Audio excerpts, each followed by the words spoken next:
All right. So, like I was telling you guys previously as well in our last class, we have, when we talk about it, we can have two types of nuclear reactions. We can have nuclear fission and we can have nuclear fusion. Okay. Nuclear fission is when I will take a large nucleus and I will break it down into smaller particles. Or I take a large nucleus and I break it down into a smaller nucleus. In the process, large amounts of energy is released. And that energy is what we use in our power stations. Okay, our nuclear power stations, this is the energy that they use, the energy that is released during the nuclear fission reactions. Now, how does nuclear fission happen? Nuclear fission happens in such a way that the common radioactive metal that is used for this process is uranium 235. Okay. So the way we do is this, that we take a fast moving neutron. Okay. I take a fast moving neutron and we hit the neutron on our nucleus of uranium. Okay. So I take my uranium sample and I will throw a fast moving electron. Sorry, I said electron, neutron. I will throw a fast moving neutron at that uranium atom. Now, what will happen that when that neutron will hit the uranium atom, that uranium atom is going to break into smaller particles.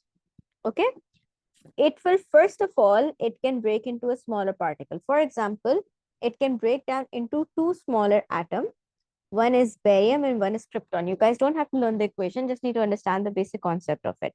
So in the process, my uranium, when a fast moving neutron will hit the uranium nucleus, the uranium is going to break down into smaller nucleus. So it can break down into barium and it can break down into krypton.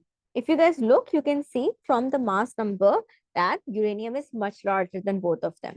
Okay, so it will break down into barium and krypton. You guys don't need to, like I said, remember the equation. Just remember that it will break down into smaller particles. And in the process, what is going to happen? More neutrons will be produced. In this process, not only is the uranium particle going to give you barium and krypton, it's also going to give you more neutrons. And along with it, it's going to give you huge amounts of energy. Now, why are these two neutrons important? These two neutrons are important because these two neutrons will then go and attack two more samples of uranium. Okay.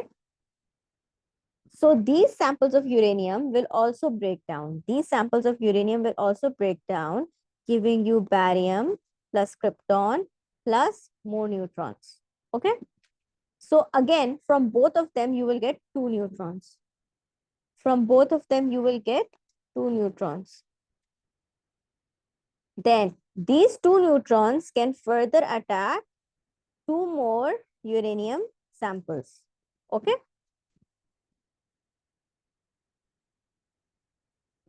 So this is sort of a chain reaction. Once the reaction starts, it will not stop. This is going to be like a chain reaction. Once it starts, it's not going to stop.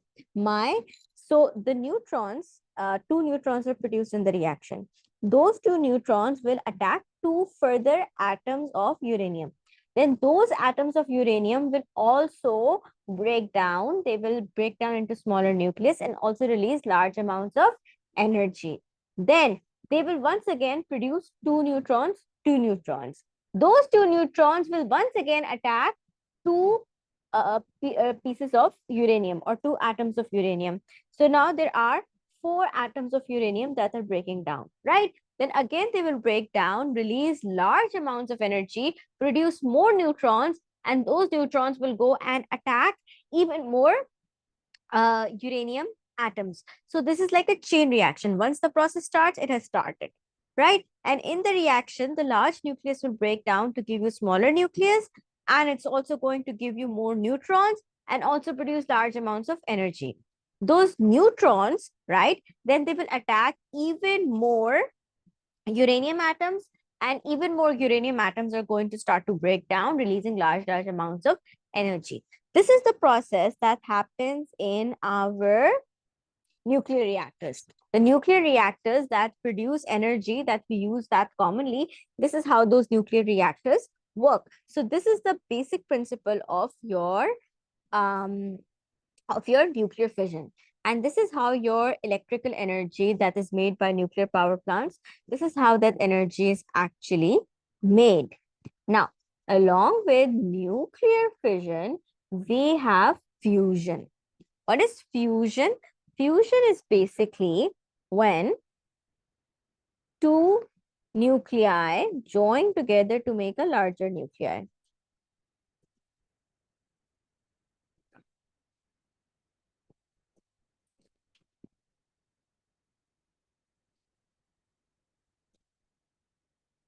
Right? So, and this is a process that happens mostly on our stars. Like I mentioned to you guys, we do not right now have the technological advancement to perform this in a stable manner. It's not that we can't do it, we can do it, but we just can't do it in a stable manner without triggering a possible reaction. Okay? So, what actually happens that this is a process that happens where in your stars, and we will study more about this. The reason one of the reasons I'm going over nuclear fusion with you guys in a bit of detail is because this is also related to the topic of your space physics, astrophysics, which you guys also have to go over. So in nuclear fusion, what basically happens is this, like two small nuclei. So for example, like we have hydrogen. Okay, two nuclei of hydrogen will join together to give you your nucleus of helium. Now over here, the two nuclei that I am talking about, okay, they are isotopes of hydrogen. Okay, the ones that I'm writing down over here, these are isotopes of hydrogen. Okay, you can see that the proton number is the same, it's 1, but our nucleon number is different, mass number is different. And if you remember, radioactivity is normally seen with isotopes because there is a disbalance in the nuclear forces, and as a result the nucleus breaks down. So what is going to happen, that these are two isotopes of hydrogen, both of them are isotopes of hydrogen.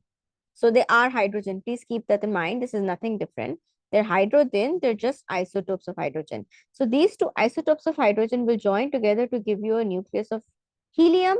And along with that, they will also produce a neutron. Now, the neutron is not important. What is important is that these two isotopes of hydrogen will join together to give you a larger nucleus, which is a nucleus of helium. And in this process, huge amounts of energy are produced. Huge, like I mean a lot. The energy we can produce by nuclear fusion is a lot more than we can produce by nuclear fission.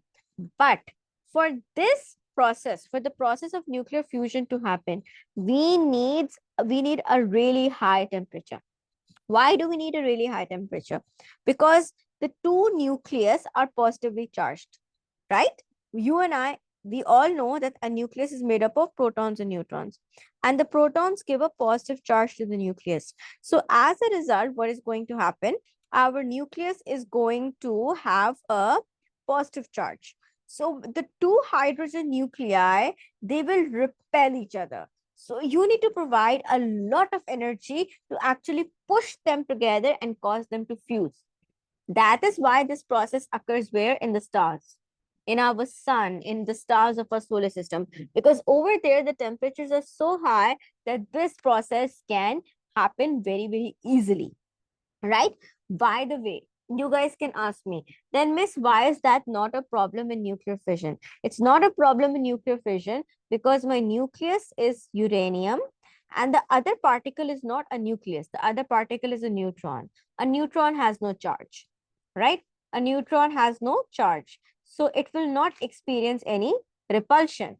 On the other hand, when we talk about nuclear fusion, so in nuclear fusion, it's two nucleus. they will, both nucleus will have a positive charge.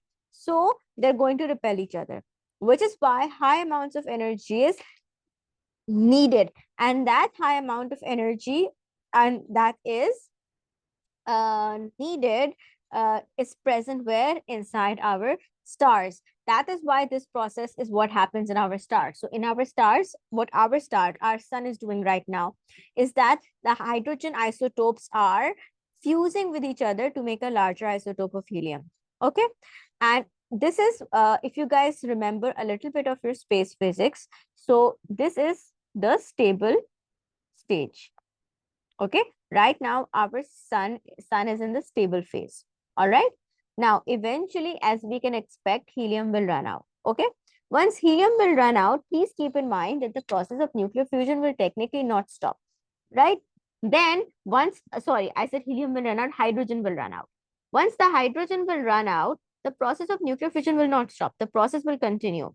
The hydro Now helium is going to start to fuse with each other.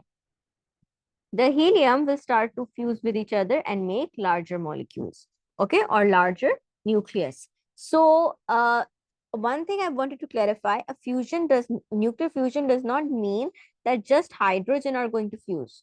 Okay, it can be any nucleus. So helium nucleus can also fuse to give you a larger nucleus, and that is what will happen when I teach you guys about the a cycle of our stars.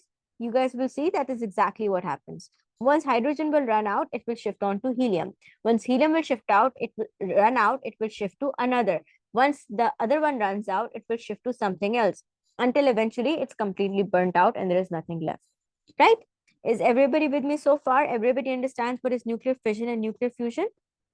Yeah. Yes. Yeah. All right, perfect. So now we are done with our topic of radioactivity, nuclear fission, nuclear fusion. We are done with all of this. So give me 1 second, guys. Let me share my screen with you, and we're going to take a look at some questions on this topic. I'm going to start off with some easier questions, and then we will slowly move on to some harder ones.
All right, so question says, oops, sorry, just give me 1 second.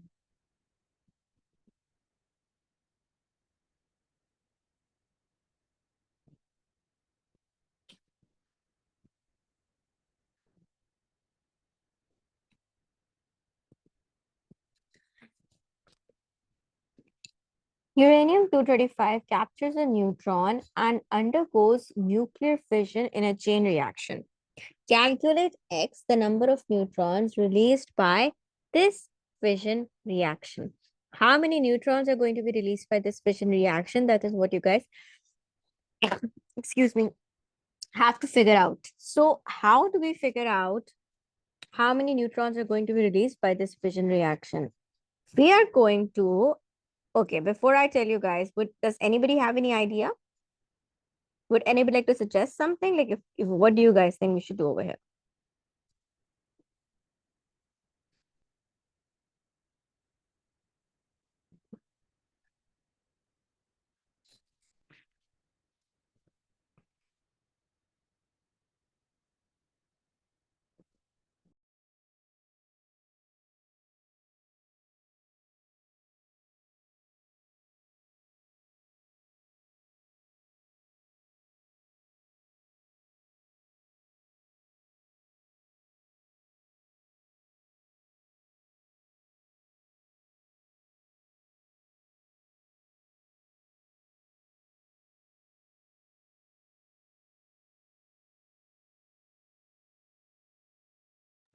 All right, let me go over it with you guys. Okay.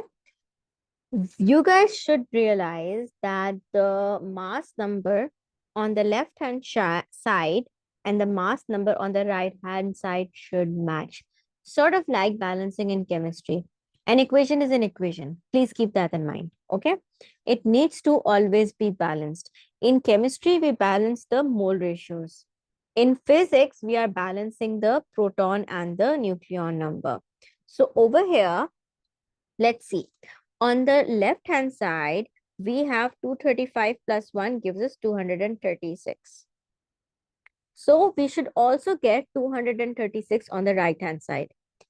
So we have 97 plus 135 plus. How many neutrons do we have? We don't know. Let's write it down as X. What is the mass number of neutron? 1. So X multiplied by 1, right? Which is basically equals to just X. So I'm just going to write down X over here. Okay, because X1s are X. And we will simply solve for X. So we need to keep in mind that the number of protons and neutrons need to balance on both the sides. Okay. We can't use the proton number basically. Why? Because neutrons don't have protons. They are neutrons. Their proton number is 0. Their charge is 0. So we can use the mass number. The mass number on the left-hand side and right-hand side should always balance. Just like in chemistry, we would balance mole ratios. Over here, we're balancing mass number. Mass number will always balance. That is the basic concept of radioactivity as well. In alpha decay, in beta decay, that's what we had studied. So on the left-hand side and right-hand side, it should always match. On the left-hand side, it's 236.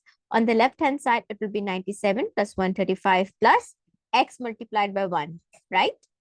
So we will solve for x.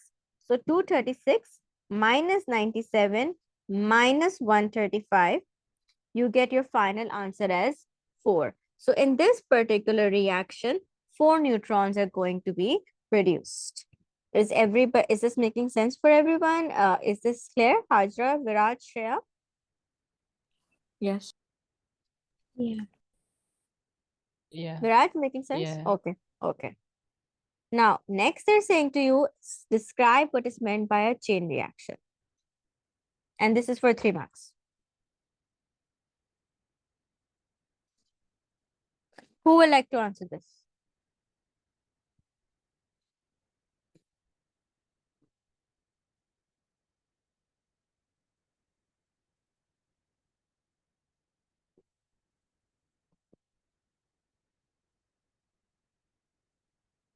Hajra, can you answer the question?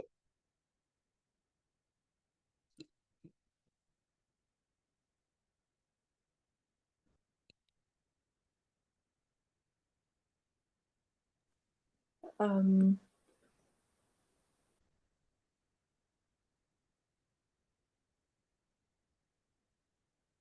can I say a chain reaction is a Mm-hmm. process in which neutrons release neutrons Yeah. in fission produce another fission or Yes. something like Okay. that. Yes. All right. That's fine. That's a good start. Viraj, can you give me any points?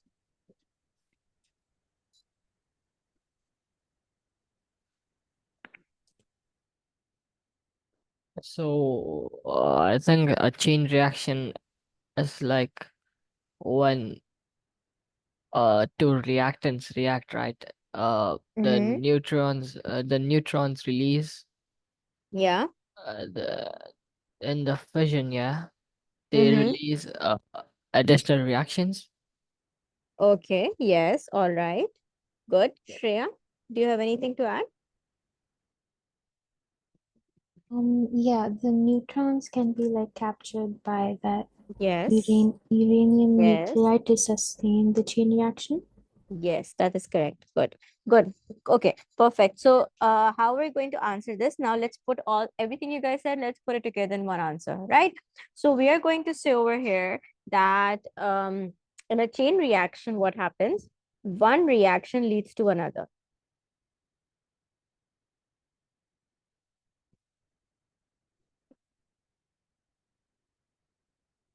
So the neutrons produced in the reaction will initiate the next reaction.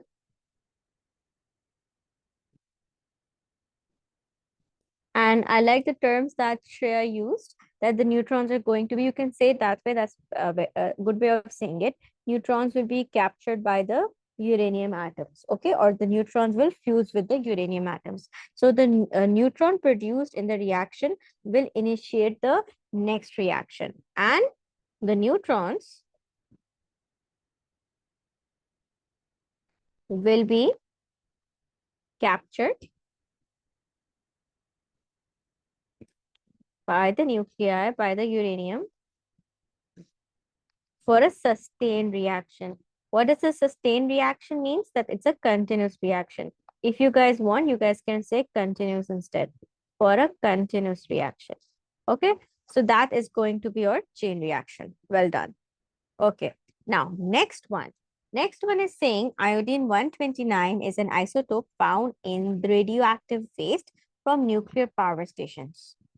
Iodine 129 has a half-life of approximately 15 million years. A sample of iodine 129 has an activity of 72 kBq. Please note, I am pointing these things out to you because obviously we're just starting off with the questions. But 72 kBq. K is there to show you that this is kilo. All right. So we need to keep that in mind that this is in kilo BQ. Okay. So don't forget to convert your units.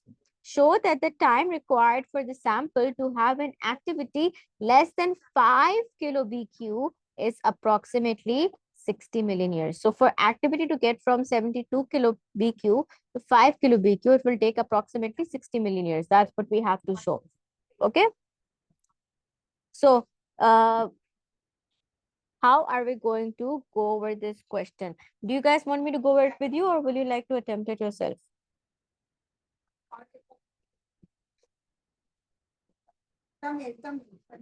Yes.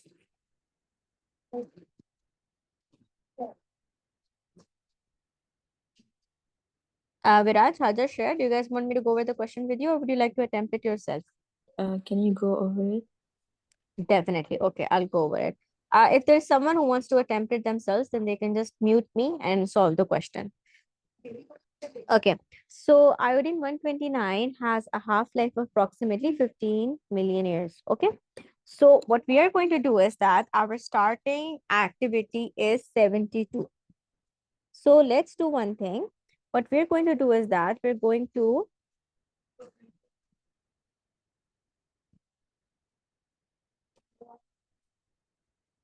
going to keep on dividing it by 2 until we get to less than 5. Okay, so half-life is what? Time taken for the activity to become half. So if our half is 72, okay, if our activity is 72, so half of 72 is 36, okay, and in that process it will take 15 million years, okay. Then next process, it's going to go again half of 36. Half of 36 is 18. Again for that, it will take 15 million years. Then from 18, again, it's going to half. So we will get the value of 9. That will take it another 15 million years. Then if we do half of 9, we get 4.5. Right? Which is going to take another 15 million years. Now, the question is that the time required for the sample to have activity less than 5 kilo BQ. So we are there. We have got the value of 4.5. So we are now, right now, our activity is less than 5. Okay. So this is, we are just going to keep on dividing by 2 until we get to our value. So 72 divided by 2 gives us 36. And in the process, it will take 15 million years. 36 divided by 2 gives us 18. And that will take another 15 million years. 18 to 9 will take us another 15 million years. For 9 to 4.5, it will take another 15 million years. So that means that our, how many half-lives is it? It's 4 half-lives. Okay, 4 half-lives.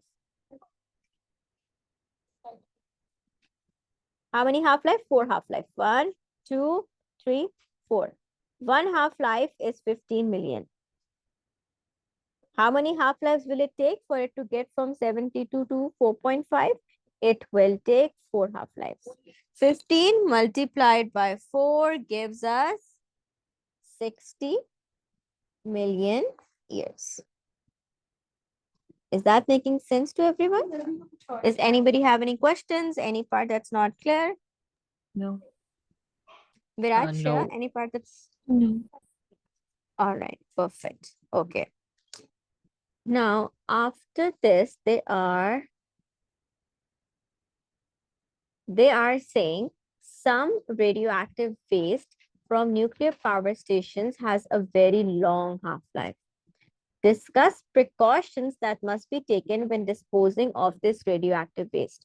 Okay, let's, this is for 5 marks, which means you would normally need to write down an answer, but we're not doing that right now. Right now, what do I want you guys to do? I want you guys to start giving me points one by one. Okay, we are going to make this a discussion. So start telling me any precautions that you can think of when disposing of the radioactive waste. So who's going to start me off? Who's going to give me the first point?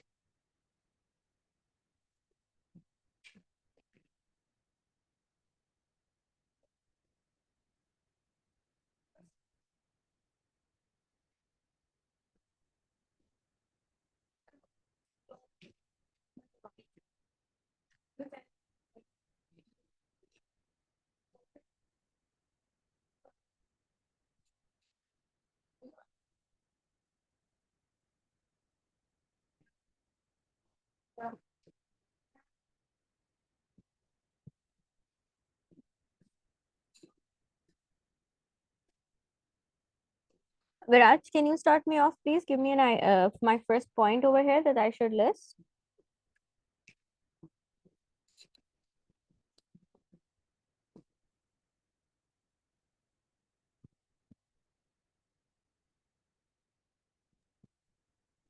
Oh, some radioactive.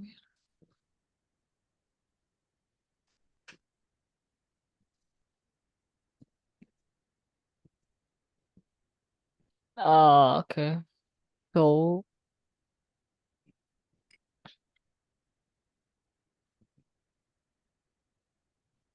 So, like, I don't know, but like, can we use like a metal or something as a layer to block the radiation? All right, you are on the, you're thinking on the right Is it track. like, I don't know, but Yes. like, is it like lithium or something? I don't remember. No, it's not lithium, it's lead. Okay. Oh yeah, lead, Okay. yeah. Yeah, it's lead. That's our first point. Okay. all disposal needs to be done in lead lined containers. Okay. Every container that's used for the process for disposing of radioactive waste. Any container, it needs to be lined with lead. It is compulsory. It is must that it needs to be lined with lead. Perfect. That is one thing that is actually a very major point that we can give over here. What else? Shreya, Haja, can you guys give me points? How else? What precautions should we take? You should wear gloves instead of Yes, you should handling them wear. with your hands. Yes. Yes. Okay. So wear gloves. I actually, your point, Hajra, I can break it down into 2 points. One point that you guys can talk about is wear protective gear or um protective clothing. Okay. Right? You can wear your protective gear and protective clothing. Secondly, do not handle the material with bare hands. Either we handle the materials wearing gloves or use tongs to handle the material. Shreya, can you give me any point? I'm not sure if this is correct, but once you store like the radioactive waste in Mm-hmm. lead-lined containers, you have to Yes. bury them underground. Uh, Right. That is one of the ways that, yes, there are other ways as well, but that is one of the things that you can mention. Follow the proper protocol for disposing of that substance, right? We have to follow the protocol and the guidelines. Follow the protocol and the guidelines.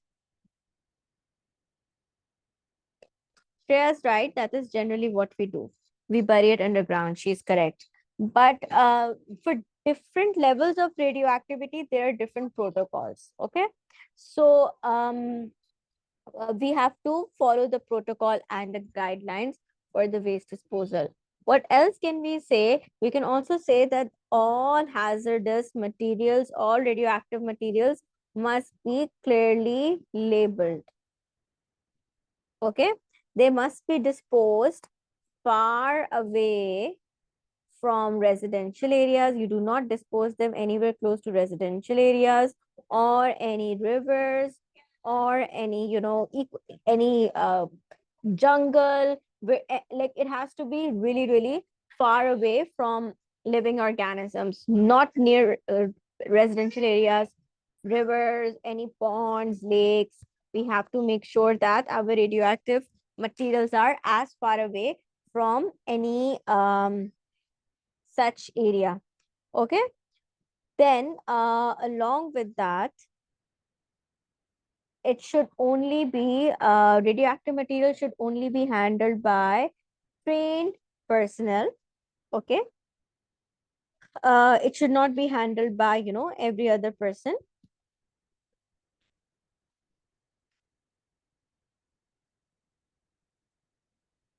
So yes, these are the points that we can go ahead and uh we can go ahead and we can write down. All right, good answers from everyone. Let's take a look at our next question. One second.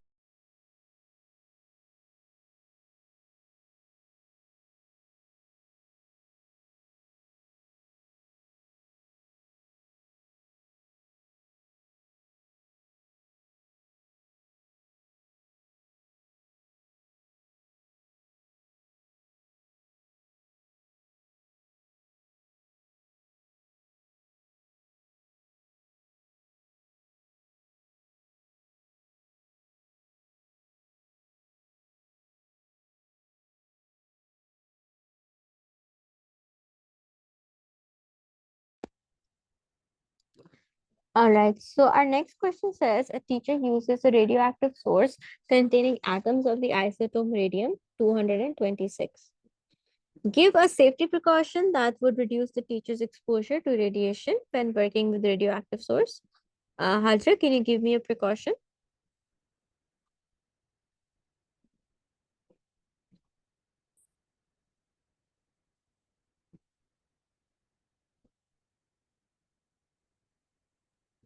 Um,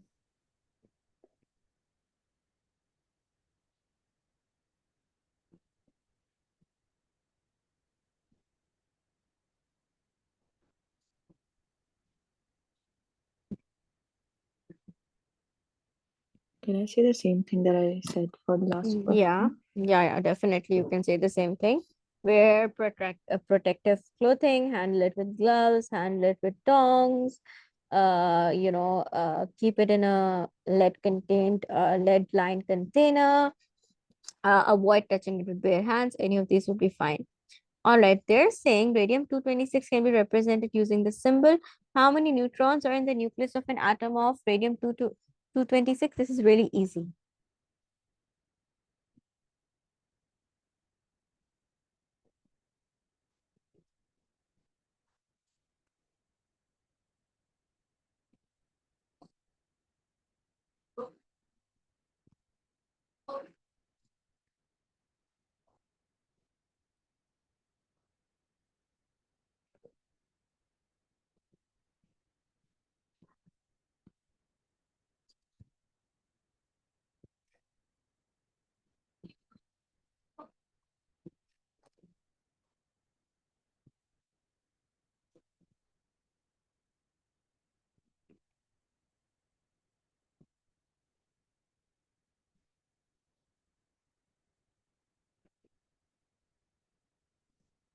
Anybody? Shreya, can you tell me? 138. Yes, it's definitely 138. All you have to do is you have to subtract the proton number from the mass number. So mass number minus proton number. That's it. The mass number is proton plus neutrons, right? So our mass number is 226 minus 88. You will get 138. The teacher investigates the type of radiation emitted from the radioactive source. Give a name of apparatus that detects ionizing radiation. What was the name of apparatus that I told you guys that we use for detecting ionizing radiation? The GM tube, I think. Yes, Yeah. yes. It's the GM tube or the Geiger-Muller tube.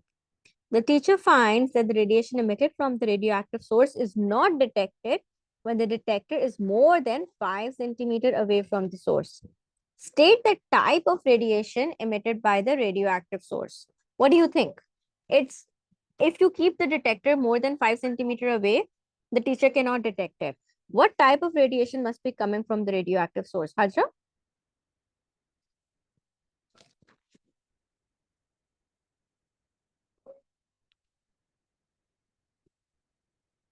I'm not sure. Okay, think about the types of ionizing radiation we studied, right? I taught you about alpha, Yes. beta, and gamma. So think about it that it's not even able to travel 5 centimeter. Okay, it's not even able to travel 5 centimeter.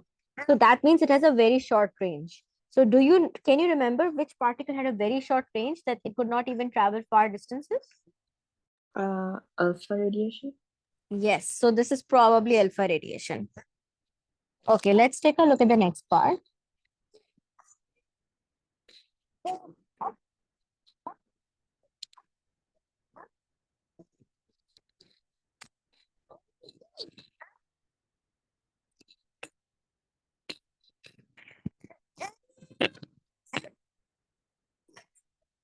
The number of radium 226 atoms in the source decreases over time with a half-life of 1600 years.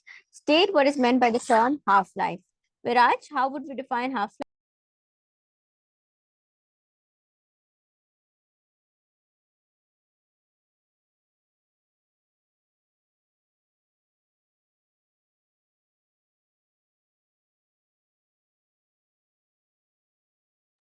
I think a half-life is the amount of time a nucleus takes to decay half.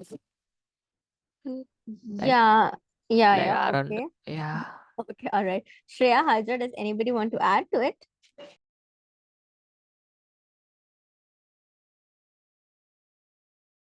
It's the time taken for the radioactivity to Yes, it's the time taken for the radioactivity to decrease by half. Now, the radioactive source contains 2.66 into 10 raised to the power of 21 atoms of radium 226. Approximately how many atoms of rhodium 226 will remain in the source after 800 years?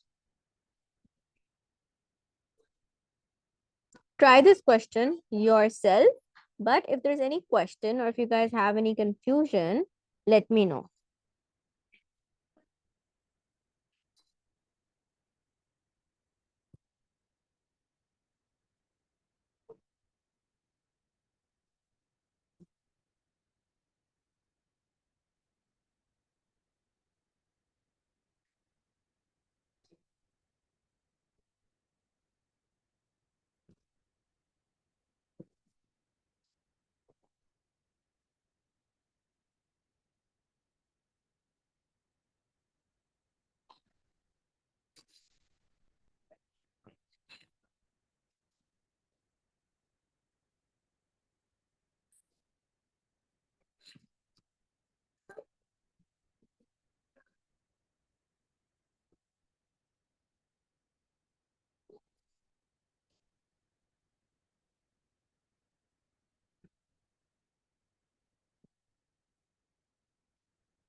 Did anybody figure out the answer yet?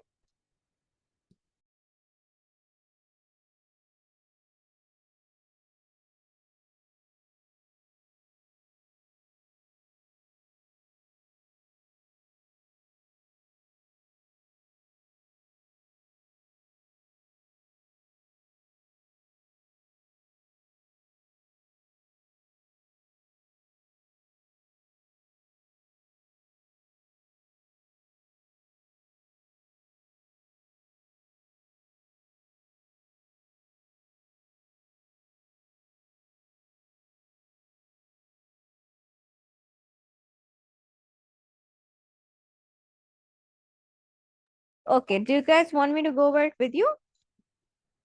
In this question, by the way, this is slightly tricky in the sense that you're not going to get an exact answer.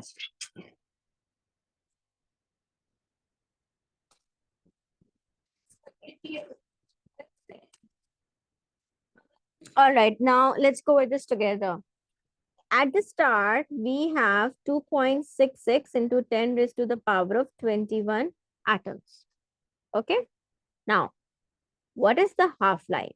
The half-life is 1600 years, which means after 1600 years, the radioactivity will halve.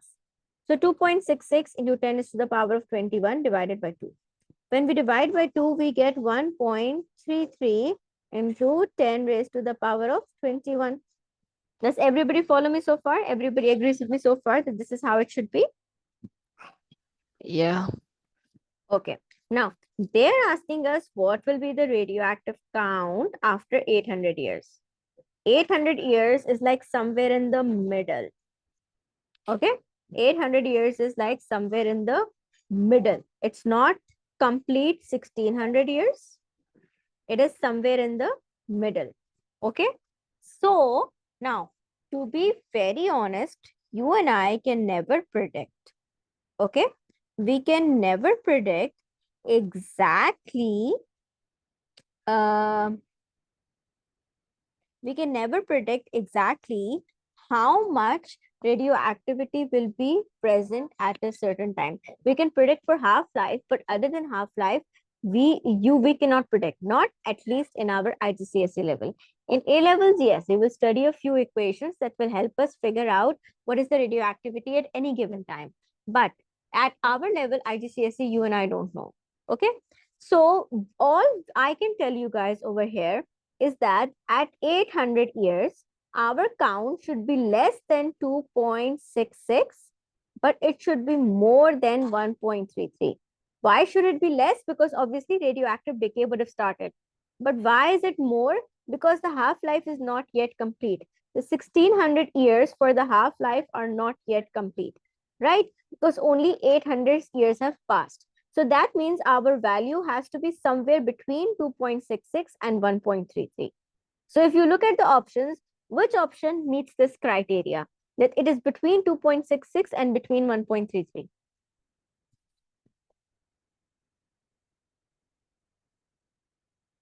Can you see any option that is between 2.66 and 1.33?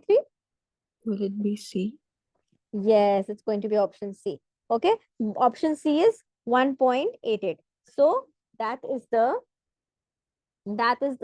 criteria that we have. That is how we're going to answer the question. Okay, so you're going to realize that we cannot exactly predict what will be the count after 800 years. All we know is that after 1600 years, it will be half. So it has to be somewhere in the middle of these two numbers. So you just choose the option that is somewhere in the middle. Is this making sense? Viraj, Shreya, all clear? Yeah. All right. Okay. Let's take a look at our next question.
All right, our first question says the technetium 98 and technetium 99 are isotopes of the element technetium.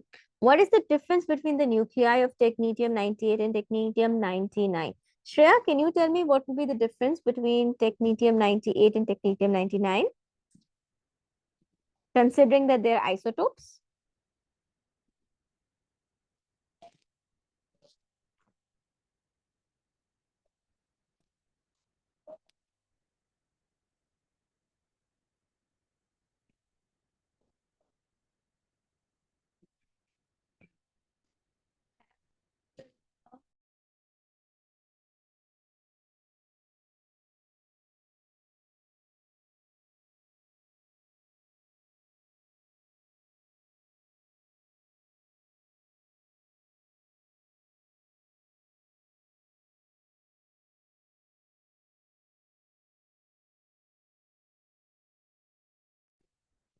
Shreya, any idea? You just need to answer regarding isotopes, that they're isotopes of each other. So what will be different? I'm not sure actually. Okay, it's fine, no problem. Hajra, what do you think will be the difference between the nuclei of technetium 98 and technetium 99?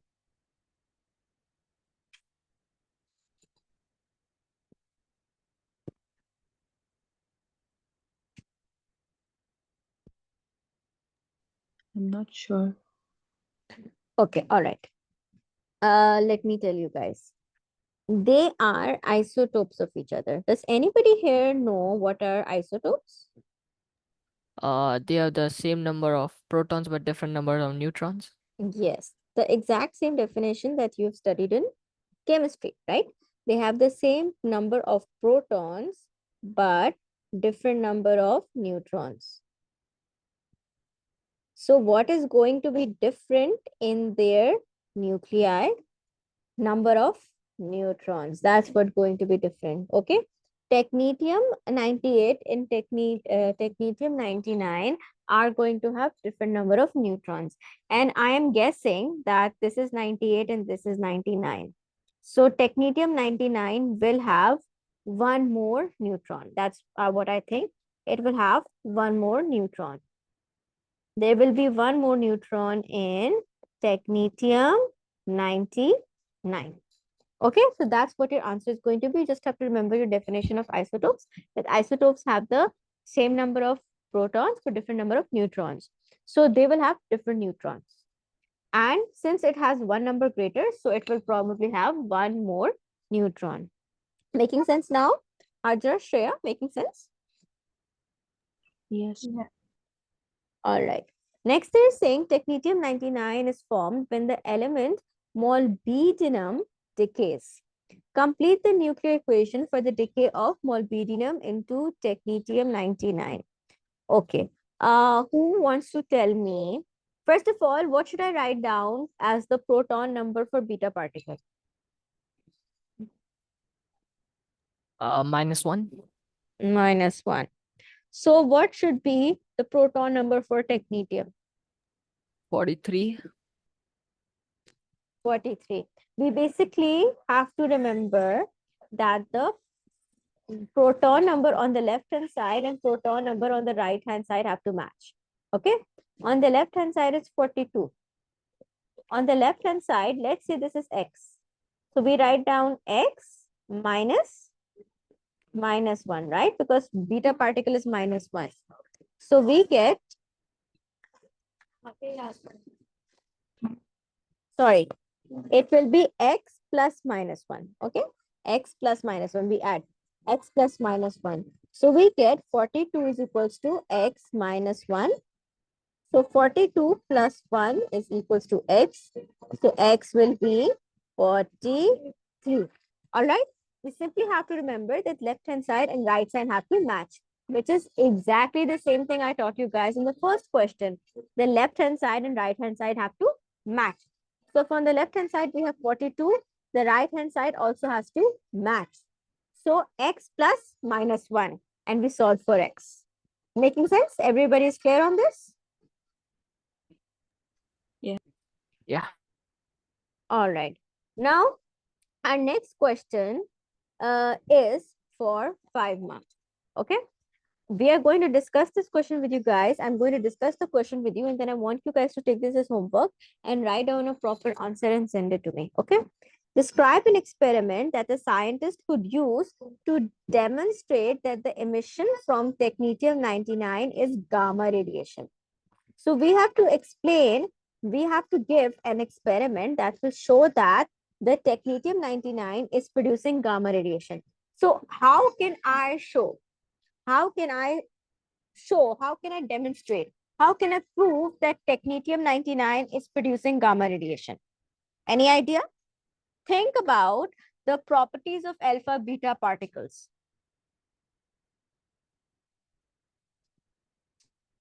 You don't have to give me a proper answer, even a simple idea that maybe, miss, we can do this. I am happy with that. Okay. Who can tell me how do I stop an alpha particle? With a paper. Yes, a piece of paper is more than enough to stop an alpha particle in its pathway. Okay. Then, can somebody tell me how can I possibly stop a beta particle? Aluminium. Yes, a thin layer of aluminium is more than good enough. And how do I stop gamma particles? By dense lead metals. By dense lead metal. That is exactly what your experiment will include.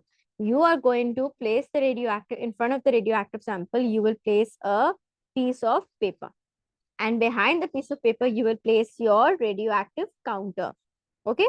If you can detect the radioactivity, okay, if you can detect the radioactivity, if there is no difference in the radioactive count, if there is no difference in the radioactivity, that means it's not alpha particle, because if it was alpha particle, the piece of paper would have stopped it. Then in front of it, you will place what? You will place the sheet of aluminium. Once again, the sheet of aluminium will not stop the beta particle, gamma radiation, right? So when you will measure the radioactivity, again, you will notice that there is no change. Radioactivity will remain the same. Then in front of the sample, you will place a thick piece of lead. And then you will notice that the radioactivity count has significantly decreased. So that is how you will prove that this is gamma radiation. Put a piece of paper, measure the radioactivity. Then put a piece of aluminium paper, measure the radioactivity. Then place a lead sheet and then measure the radioactivity. So the lead will reduce the radioactivity, others will not. So that's how you prove it's gamma radiation. Okay. Other than that, please remember to include points about, first of all, do mention that we have to subtract background radiation. Remember, I told you guys, in the exam questions, we always have to remember to subtract background radiation. So you have to mention that we will subtract background radiation. Point number one. Point number two, in every answer that is related to something experimental, do remember to explain that we have to take multiple readings, right? And take the average. Okay. And lastly, you have to give a safety precautions. We have discussed a few safety precautions. You guys can choose whichever one you like and include it in your answer. This is for 5 marks. Please go ahead and note down the question. And I want you guys to send me the answer for this in our on the chat, WhatsApp. Okay. Everybody got it? Does anybody have any confusion? Any part that is not making sense? Virat, No. Shreya, Haja? Oh. Virat, Shreya, got it? Yeah. All right, perfect. Okay. All right, guys, then we will go ahead and stop it over here for today, and we will continue with our questions in the next class. All right.